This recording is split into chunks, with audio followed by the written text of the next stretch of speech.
Welcome to Getting Personal, a monthly podcast diving deep into the stories of the heartbeat of HR. Brought to you by Compt, a global lifestyle benefits platform where companies empower employees with benefits and rewards they'll use and appreciate, whoever and wherever they are in life. Today I have with me Debra Corey, consultant, speaker, best-selling author, people leader. Debra, thank you for being here today. Thanks for having me. Of course. I was hoping that you could tell us a little bit more about yourself because giving everyone that kind of headline certainly does not do you justice. Well, I'll confuse you even more because my job title is Chief Pay It Forward Officer, so nobody ever knows what the heck I mean by that. So as you said, I've been in HR in my entire career, actually, and I sort of break it into a couple different phases. My first was really my traditional part of HR, so I was an HR leader, lots of different organizations, both in the US and the UK. And then I sort of moved into my rebellious phase where I started really trying to challenge and do things differently. And that sort of moved me into my pay it forward phase where I'm still doing that. I'm still shaking things up, but I'm doing it in a more intentional and proactive way. So instead of just doing it at my one company, I'm now doing it through having conversations with you, consulting, speaking, writing books, all those types of things. So that's my over 20 years summarized in 1 minute. That is a great way to summarize 20 years. And yet I could probably spend hours upon hours talking to you about all of the different roles that you've had, the different experiences you've had. But I want to start with the books that you mentioned. You said you've written 6 books on various aspects of HR, workplace culture. So what first drew you to focusing on the human side of work? How do you sit down and decide, I'm going to write a book about this, or 6? Well, first of all, I have to say that my brother is the writer in the family. So he's the one who went to school, studied how to write. He's written many more books than me. I just sort of fell into it in the same way that I fell into HR. So I didn't wake up and say, I'm going to go to college and I'm going to study to go into HR. I completely fell into it. My last year in college, I had stopped doing competitive gymnastics. I was a little bit bored. So I took on a part-time job and it was in the HR department. And it was just love at first sight. I absolutely loved the type of work we were doing, what we were all about, that whole idea of what you talked about, focusing on people. So that was why I fell into HR. And then I fell into writing books because I got put on gardening leave. In the US, you don't have gardening leave, but in the UK, we have something called gardening leave, which is when your job is eliminated at a senior role. I guess they don't want you like going out and sharing all the secrets with competitors. Right. So you're put on 6-month gardening leave where you cannot work. Interesting. Which sounds great, but it was in January, so not really much to do. And I had young kids, so I couldn't go traveling or anything like that. So I got my bucket list out, and on my bucket list was to write a book. And I thought that was going to be my only book. But I loved the whole process so much. I loved everything about it that I just keep writing. And there's so much to talk about when it comes to HR and the employee experience and even just sharing your unique experiences that you've discovered throughout your career. So one thing I'm particularly interested in, and this is part of what I've been thinking about since our preparation call that we had for this podcast, was about your perspective on employee trust and autonomy, because I think now more than ever, we're seeing a divide or a push and pull between employer and employee, and employees really wanting more support, more autonomy. Like, I'm an adult. I'm an expert in my field. You should trust me to do what you've hired me to do. So tell me about how your perspective has evolved. Yeah, it absolutely has evolved. If I think about when I first entered the workforce, there was no autonomy. It was pretty much your boss would set your goals. You would go away. You would think about maybe how you would do it, but then your boss would set the direction. I don't know if there's not necessarily mistrust. It's just really, that's just how we did it. And I think little by little, to your point, we've realized, and it's amazing that it's taken so long to get here, that as you said, we're hiring adults. So I always joke when I do talks and say, you hire someone because you think they're the best person. Then they walk through the door and all of a sudden you don't trust them. It's like, Right. why would you hire them to begin with? So, if you can't trust them, don't hire them. So I think people are starting to see it, and also people are demanding it. I Hmm. think as the new generations enter the workforce who haven't been like, been in situations like me where this is just where it's done, they're like, excuse me, I want to have a voice. I want to have opinion. And, I can say that I've evolved because at the beginning, I have to be completely transparent. It was hard for me. But I've learned that actually, if I don't trust my people, if I don't give my people autonomy, if I don't listen to my people, I'm just missing out personally because I'm learning so much from them and doing so Right. much better from them, but I'm just not giving them the full employee experience. So I don't know if everyone has evolved to where I have, but I'm a huge advocate of it. So much so that my latest book, which is a book for leaders and managers, it has a model called the Great Boss Building Block Model. And it has building blocks that focus on things like trust and autonomy, because I genuinely believe that bosses need to use these as building blocks.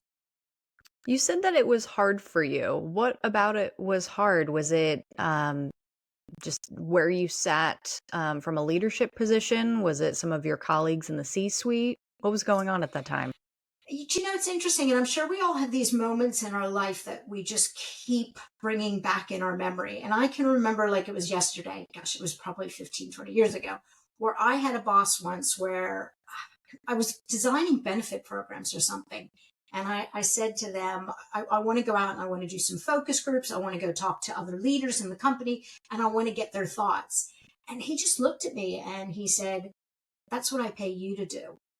Why are you doing this? So I have that in my ear. I had it in my ear for a very long time. Now I don't hear it at all. But I think there's a lot of people that have that voice in their ear.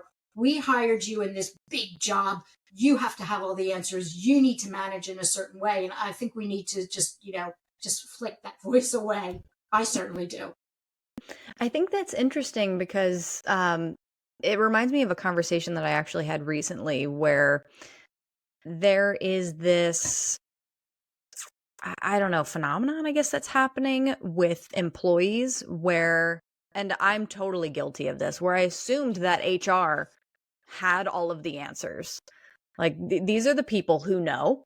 They should be telling me what I need to do for compensation, for my performance review, for benefits. But now that I am so entrenched on the other side of things, I understand, well, why would they be deciding those things on your behalf? Wouldn't you want to participate in the benefits that would benefit you? Wouldn't you want them to poll you, ask what you're interested in, what you need to be supported in this time? I think that's so interesting. I'm glad that you brought that up.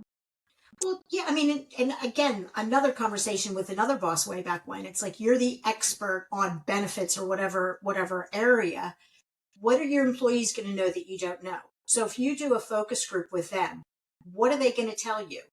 And I just think that's so disrespectful. It's like they're going to have ideas and thoughts that I might never have considered. And that's why I love talking to my employees in the same way that, if you're somebody who is on the customer side, you do focus group with your customers. You talk about how do you use our product? How can we make the product better? So I think HR is sort of catching up Right. on, what we need to understand and leverage the power and the brain power of all of our customers who are our employees. Sure. That makes a lot of sense. So I think this leads into the concept of choice and giving employees more choice, which I realize in some organizations is not even talked about. In others, it's very scary. And then in others, it's second nature. So I want you to take me back to maybe your first experience with this or an experiment that you may have did or done because you realized we should be doing this. This is something that's going to positively change our culture. Yeah, and I have to say, I've always been a believer of introducing choice. however I can in all of the different HR programs that I would do. But I think when I look back on it, I think it was limited choice. It was choice within boundaries. So, as far as my first experiment removing the boundaries, and it was very, very scary, was when it's a benefit program. I do more than benefits, but this just happens to, I think choice is a really good example when it comes to benefits. Sure. I was doing a review of our global benefit programs at a company, and I was doing focus groups, and I was having everybody have all these like voting cards. Which are the ones that you like? Which are the ones that you don't like? What are the new ones that you'd like to throw out there that I might not have considered? And every single focus group in every country all talked about well-being. And I thought, this is great. I want to do something new about well-being. But everybody had a different thing written on their card. And I went back and I thought, how can I put something in place that is going to support my global workforce, which was very diverse, and meet their individual needs? And that's where we came up with the idea of a well-being allowance. And I had just written a book and I had interviewed a company who had a well-being allowance, but it was within boundaries. So I think one company gave people 3 different things that they could use their well-being allowance on. Another company let people choose between 10 things. And I thought, you know what? I just co-wrote a book called The Rebel Playbook. I'm going to be a real rebel. And I'm going to say, you know what? You can do whatever you want to do.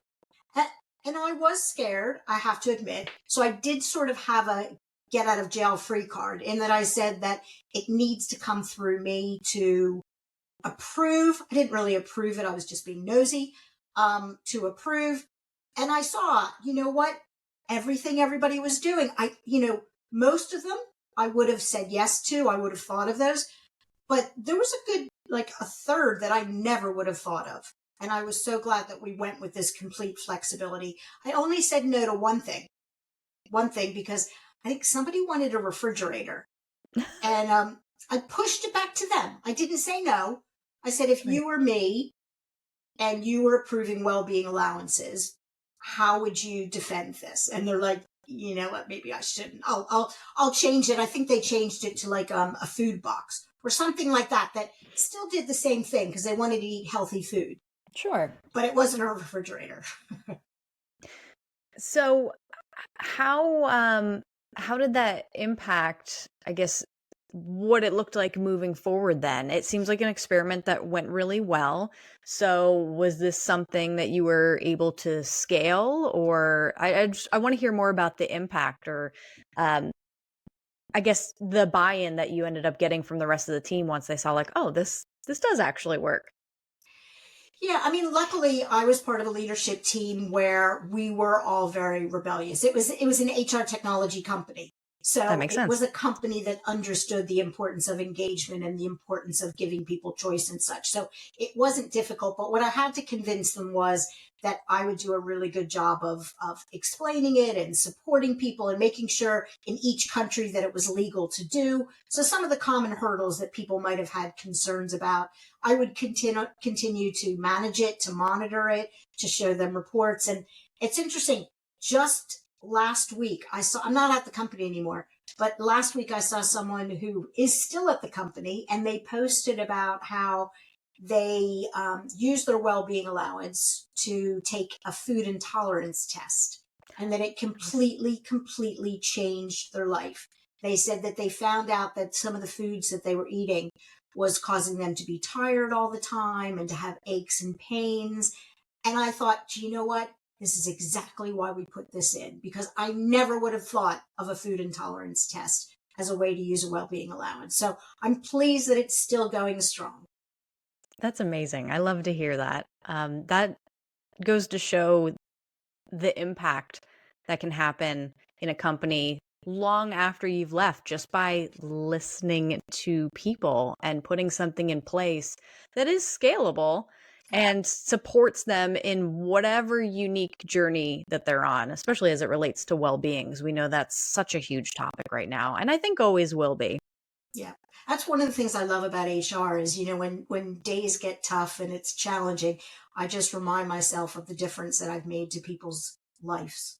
I remember about 6 months ago, I wrote some post about something and they're like, I remember you. You're the one who bullied me into joining the pension scheme or the 401k when I was 21 years old. And I'm so thankful that you did that. I didn't bully them. I educated them. So I thought, you know what? We have ripple effects that we don't even know that we're causing in HR. And that's what makes it such a gratifying field to be in. I love that. I want to go back to something that you had mentioned about the wellness allowance and having everything come through you and wanting to approve everything, which I realize is, I think, a great example of how a lot of HR people feel in this situation where you want to maybe put up some guide rails, but also have a little bit of a fail safe to make sure like, okay, we're all on the same page here. Nothing crazy is happening. There's no weird requests coming through that we don't know about or we don't see. Tell me about what that process was like, trying to approve everything or see everything, especially as it relates to, things beyond benefits. I know you and I have talked before about like peer recognition and what that looks like. Yeah, I mean, I'll give you two examples. So in the well-being allowance, again, the main reason I approved it was just it was new and I wanted to have an idea of what were the types of things that where people are doing. And I'm a big believer that you do not put something in a process that is going to cause problems. So at the time, you could only request it twice a year. So it was really easy for me to very quickly sign off. I wasn't slowing the process down. Because I've put changes in programs before where I was actually a hurdle in the process. And it was like, why am I signing off on this? All I'm doing is slowing it down. I'm not adding any value whatsoever. Whereas this, I wasn't slowing them down. Also from a value perspective, I could see that maybe somebody was doing one thing and they weren't spending all of their money. And 6 other people were doing one thing plus 2 other things. So I could go back to them and say, you're spending, I'm just making this up. You're spending your money on a pair of sneakers, but did you realize that actually you could buy sneakers and a new tracksuit or something like that? So I felt like I, again, wasn't slowing down. I was adding value. In another situation, and we spoke about this in our pre-talk, I was putting in place a new recognition program. Mm-hmm. And one aspect of the recognition program was that my employees could send up to 10 recognition awards to anyone they wanted to, whenever they wanted to do it, for up to, I think it was $10. It wasn't a lot of money. Sure. And I was getting ready to put in place a process where I would have to sign off on it. And I sat down with my boss, and this is my boss I wrote the Rebel Playbook with. And he's like, why are you doing that? Why are you signing off on everything? Because these are going to happen every single day around the world. You're going to slow this process down. Do you not trust your employees? And I thought about it and I was like, no, I completely trust my employees. It's a company where I absolutely trusted our people. I said, I don't trust myself. And he's like, what do you mean? I said, well, I just don't know if I can get out there and explain the program well enough, quickly enough, so that everybody uses it in the right way, because I don't want to set my people up for failure. Right. And he just laughed because my first book I wrote was on communications. He's like, Deb, just do it. And I trusted him. I did it, and it was the smartest thing I ever did. That's really interesting that that came from your boss, because I feel like so often I hear HR trying to make the case in both directions. Yeah. Well, I was very, very lucky. So this was the CEO, the founder of my company. He wrote the Rebel Playbook with me. He is like the biggest rebel I've ever seen. He's the most, trusting person. Yeah, you're right. Most CEOs would have gotten into an argument with me and said, you need to convince me that we can do it this way. But another reason we wanted to do it is we were trying to role model things that we wanted to encourage other companies to do. And we wanted to show people that we were willing to give it a go, and you should give it a go. And it was a really interesting experiment because we pushed ourselves to do a great job communicating it. And what happened surprised me, because some people, thought, oh yeah, people are going to start giving them to their friends, or they're going to use all 10 of them like in the Right. first month. And what I found, because I did, I am analytical, I did monitor the results all the time. I almost had to force people to get out and use them because they had ownership of these 10 awards, and they wanted to make sure that they were worthy of giving them this $10 card. I'm like, just get out and use it. I trust you, use it. So Right. it really is interesting when you put things in the hands of your employees. You might be surprised how they take it more seriously because they own it. It's their responsibility. It's really interesting to see the evolution of recognition in the workplace, where so often I think we've seen in the past the maybe even annual awards at whatever company party is happening. Yeah. And it's the CEO standing in front of a conference room full of people and handing out award for best this and most improved that. And it's a very top-down approach. But what you're talking about is employees recognizing each other for daily things that they're doing, for help on projects, for even like more meaningful support. Like, hey, I realize you're going through a tough time with XYZ. I just want to send you this to let you know that I'm thinking about you. Or here's $5 for coffee because you and I both need it this week. Yeah. So what about your experience in this company, or even prior experiences, led you to challenge the top-down approach and put this, I guess, power in the employees' hands? Yeah. So my fourth and fifth books that I wrote were on recognition. And I was already starting to lean towards this idea of, why are we spending all of our recognition money on the top 3 to 5% of our people? And I was getting really, really frustrated because I would try to design these programs and I wouldn't get any more money. And finally, I was like, okay, fine. Why do I need to give 3 to 5% of people $1,000, $2,000? Why can't I spread it like peanut butter across all the other people who are doing great things? And another thing that really made me want to write the book and challenge the status quo is I read something that said that I think 79% of people said that they had not been thanked or appreciated in the last year. Wow. Which makes sense mathematically if you think about it. If we're wasting all our time on those top people, then it's not going to make a difference. Right. And I've attended enough of those, Employee of the Year awards. And don't get me wrong, I think they're fine. Sure. But some of them are just like so grand, and you spend all this money, and then you see everybody else like rolling their eyes. I call them the eye rollers in my book. Looking at those people like, yeah, right, they're getting all the attention. What about all the things that I did? And it's one of the main reasons people leave companies, actually, is they don't feel appreciated. So Yeah. I thought this needs to change. We're not going to get more money. We don't actually need more money. Let's just spend our money in different ways. And to your point, turn the recognition pyramid upside down and start at the everyday recognition, which is that bottom level in the recognition pyramid. It's so interesting because you're completely right. There are those moments that might seem small to some people, but are really big to others, where maybe an employee goes out of their way to take on an additional project or help someone with something, and not being recognized in that moment could be this fleeting thought like, oh, well, no one said thanks. But then it festers and it becomes so much larger than it initially started as. It does, absolutely. And I share a story in my book about something that happened to my daughter. It was her very first job she had, and she was working in one of those soft play areas where you take your kids and they jump around and go down slides and stuff. And she went out of her way to help this one little girl. And at the end, the father came up and thanked her. And then she saw the father go up and tell her boss about it and like point at my daughter. She waited all day for her boss to come over and say, I heard what a great job you did. Well done. Didn't do it. Came in the next day. Didn't do it. Bottom line, the end of the week, she quit. Yeah. She was 16 years old? She goes, if my boss can't say, forget about an award, can't just come over and say, I saw what a great job. Congratulations. I'm not taking it. Yeah.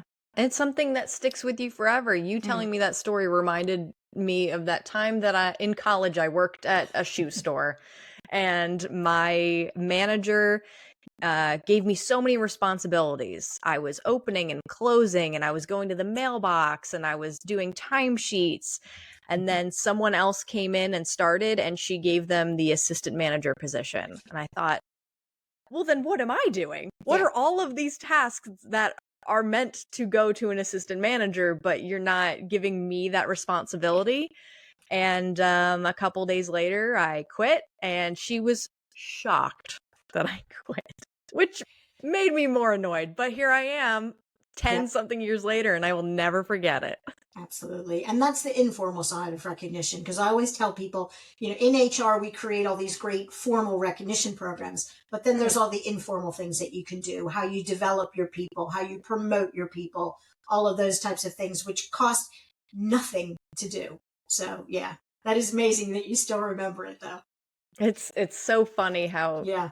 it just immediately took me back, and it's like I can relive that experience as if it were yesterday. It's so important to recognize people even in the smallest of ways on a daily basis. Yeah, and to recognize what's important to them. So if your boss had taken the time to understand you, they would have realized that that was the most important thing for you, which was to get ahead. Right. Yeah. And even if they decided for the right reasons that you shouldn't get the job, they should have come to you beforehand and explained, I'm giving the job to so-and-so. These are the two things that I really want you to work on. I'm going to help you do it so that next time I can promote you. And you would have stayed. Right. Yeah. I mean, I'm glad that I didn't, but Yeah. but We looking learned back, something from those situations. Absolutely. Yeah. exactly. hmm Speaking of lessons learned, I want to ask you what the biggest lesson you have learned about trust, flexibility in the workplace, or even things that surround those ideas or ideals, even. Well, I guess we've all learned, through what we've been going through is how critical they are. Hmm. So, 3, 4 years ago, if we had been talking about trust and flexibility, people would have been like, it's not really important. It's not a driver of productivity. It's not a driver of engagement. So I think some of the biggest lessons and the ones that I'm trying to impart on others is how critical they are. I mean, I mentioned earlier how they are building blocks in our great boss building block model. That's how important they are. But also lessons I've learned is how people see them differently Hmm. and what it means to them. So I'm doing a talk with a company on balance, and we did the pre-panel conversation, and everyone was talking about how balance and flexibility means something different to them. Like one person was saying how, things are so challenging for them at home. Coming to work is their safety net. And so for them, flexibility is being able to come into the work. Whereas another person was saying, actually, flexibility is being able to be home to pick my daughter up from school. So I Sure. think it's that idea of going back to the listening and making sure that you understand for your employees, what does flexibility mean to you? What does trust look like? What do you expect from somebody when it comes to respect and trust? And then I think the last lesson is how nervous some people are about it. I mean, just look what's happening in the Right. world, how people are making people go back to the office. To me, that's a fear of flexibility. And to me, that is just so, so sad that, we got to the point where we were introducing flexibility. And I genuinely believe it's a fear and also a lack of understanding of what does flexibility mean. Yeah, weren't there a variety of articles that came out proving that working from home and having that flexibility saw productivity Yeah. skyrocket? Yeah. What happened? I have no idea. I'm glad you said that because I see it all the time. And, don't get me wrong. I genuinely believe that there are times to come into the office. There are Sure. certain things that make sense to be in the office. And I wish organizations would go to a structure was more based on the work that people are doing and less about the where. So, if we're doing a brainstorming session, over Zoom, it doesn't work as well. Go in the office, do those types of things. Creativity flows in different ways. But, if you're doing an update meeting or something like that, do you really need to drag yourself an hour, to the office to have that conversation? So, yeah, Right. I'm not sure what's happening. What advice would you give to HR leaders who, I originally had worded this, are hesitating to give employees more choice, but maybe it's so much more than that. There's so much nuance to everything happening in the workplace. So maybe some HR leaders are hesitating, but have the ability to give employees more choice with whatever programs they're putting in place. And maybe some really have their hands tied. So there's two different directions we could go here. First, I want to talk about those who are hesitating. What advice do you have? Yeah. And you are right. I mean, one of the reasons when I write my book is I tell stories is to show that it doesn't mean the same thing to everyone. Because you're right, because flexibility and choice in one company might mean one thing, but not at the others. But my overarching advice would be, first of all, make it intentional.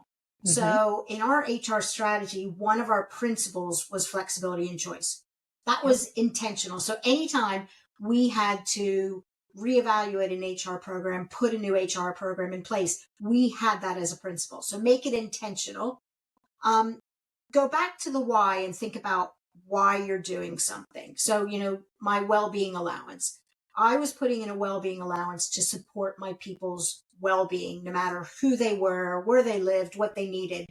And if I hadn't given them flexibility, I wouldn't then have met the objective. So challenge yourself on the why. If you don't give flexibility, can you meet your objective? And then the other thing, and it goes back to my recognition example, is ask yourself, what's the worst thing that could happen if you give flexibility? I gave people $10. The worst thing that can happen in the first month, every single employee used all 10, and it would cost the company X amount of money. Will the world end? And is it worth the trust? So the message I sent to my employees was, I trust you, which was worth much more than $10 per employee. So really just think about, is there actually more pros to doing it than cons? And are there any other subtle messages that you're sending to your employees by adding this flexibility to it? Do you think one of the hurdles there might be the fear of, if I put this in place and it doesn't work out, I got to take it away from people, and that makes everything worse? Do you know what, though? I told everybody when I put it in place, I said, this is an experiment, and it's up to all of us to make it work. So you know what? I have the ability at any point in time to get rid of it. And I was very upfront with people. But I think one of the things that we do, and I write a lot about this in the Rebel Playbook, is that we design programs and policies around the 1%, 2%, 3% who are going to abuse it. And I think we need to stop doing that. So, my $10 gift card. Yes, there might have been 1, 2, or 3 people who abused it. Again, will the world end that they abused it? No. People will see that they abused it. I won't have to say anything because their colleagues are going to go, come on, mate, why did you do that? That was the wrong thing to do. So, we need to stop being afraid of those types of things. So then let's look at the other side of HR, the people who are in companies where maybe they don't have the power to give employees choice. So it's not a matter of hesitation. It's a matter of red tape or whatever else. But maybe they're really passionate about this. So how can they advocate, make the case to whoever in leadership decides this? Maybe it's finance, maybe the CEO, maybe it's the entire board, that this is something that we should be doing. Yeah, I mean, it goes back to the question why. Whenever I get people who just, put hurdles in place, raise the red flag, I just really try to understand why they're doing it. Because sometimes they have legitimate reasons. Maybe they had a really bad experience once.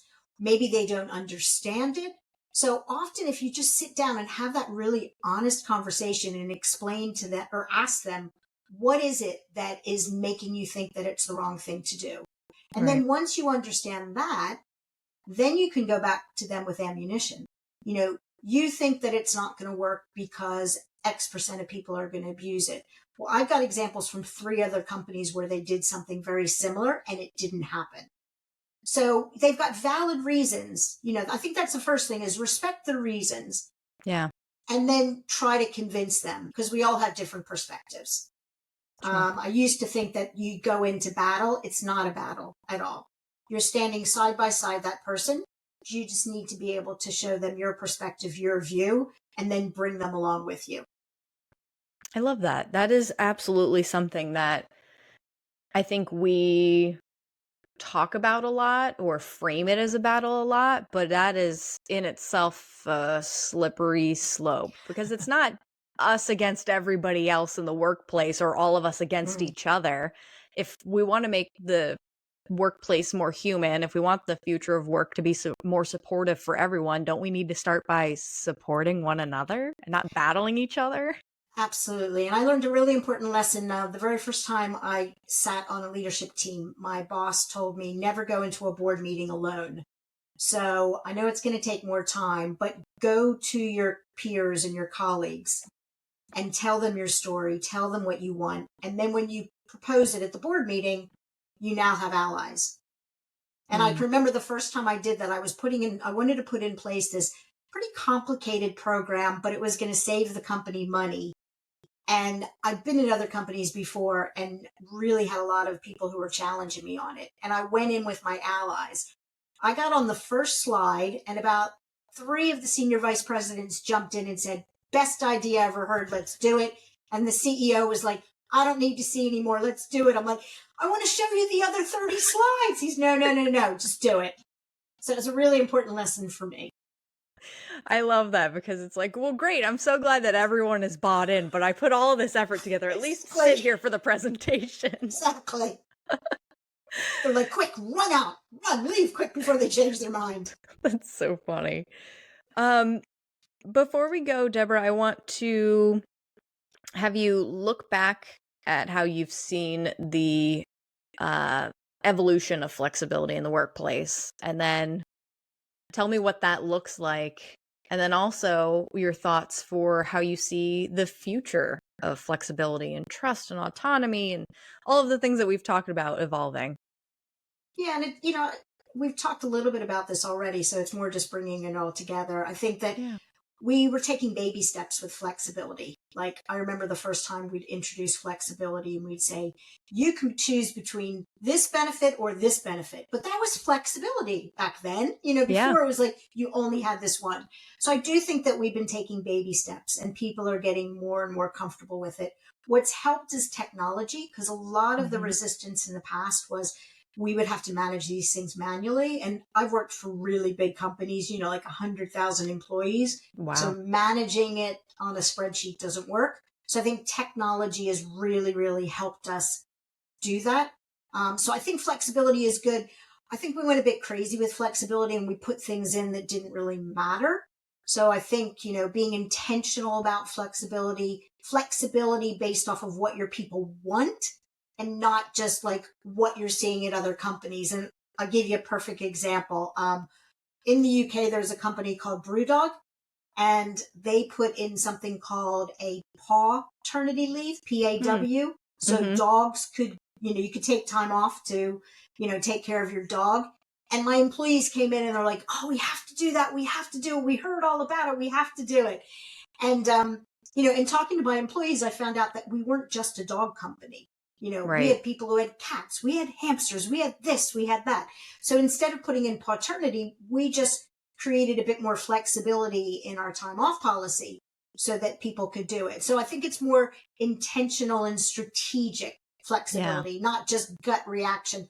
I'm going to put this new program in place, or I'm going to do that. And I do hope that that's what the future is, that we're intentional and we're strategic and we're meaningful in how we use flexibility. I love that because I think we've seen some rigidity, whether it's intentioned or not, in just even the way that we name policies. So if you think about the various buckets of leave, the bereavement leave, the parental leave, the short-term disability leave, long-term leave, all of these different things. Even we have started to reframe it as, what if we had one bucket and we called it compassionate leave? And you use it for whatever you need to use it for. You don't have to tell us. It's your time. Like, you understand what kind of support that you need, and we want to give you the time to do it. And that inherently allows for more flexibility. You give people more autonomy. They don't necessarily feel embarrassed, or if it is bereavement, they don't have to totally worry about, like, I'm in the middle of grieving. I don't necessarily want to email HR a bunch of details about how many days I need off. And well, it was my uncle, so I only get half of a day, or whatever that looks like. Yeah, and I think it goes back to trust. And I love what you guys are doing, because that is the foundation of what we're talking about in flexibility is trust. If you don't trust your people to do the right thing, you're never going to be able to offer flexibility, especially when you talked about like compassionate leave or anything like that. And I mean, I remember putting in place a compassionate leave program, and I remember having one of my senior people say, I don't understand, just because they have someone sick or just because they had someone, pass away, why do we need to give them time off? But I knew that person was very numbers focused. So I showed them the impact of how your productivity and mistakes are made when your head is in another space. So yeah, you just need to figure out what it is that's going to make that person sign off on it. It's true. Debra, thank you so much for your time today. I really appreciate it. Yeah, it's a great conversation. Thank you.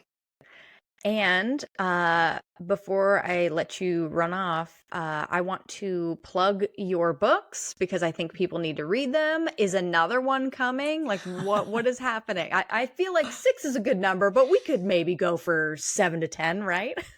Yeah. Do you know, one of the reasons that I write books is I learn every time I write a book, because my book is not just Debra Corey's way to do things. I interview hundreds of people every time I write a book. So for me, it's like, okay, what do I want to learn next? So, watch the space. It might be around flexibility or something like that. But I'm sort of ticking off all the areas where I feel as HR people and now as managers, we need to be more rebellious. So things like engagement. I wrote a book on values. I wrote a book on recognition. My most latest book is Bad Bosses Ruin Lives, to try to help it's not for bad bosses, it's for good bosses, to show them actually, you have a big impact on your people. So yeah, watch this space. I don't know what's next yet.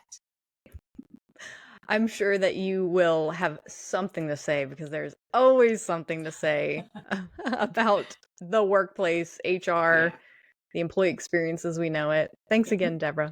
Thank you. Thanks for joining us on Getting Personal, brought to you by lifestyle benefits experts at Compt. Remember, you can always find more stories and helpful insights on our LinkedIn and blog.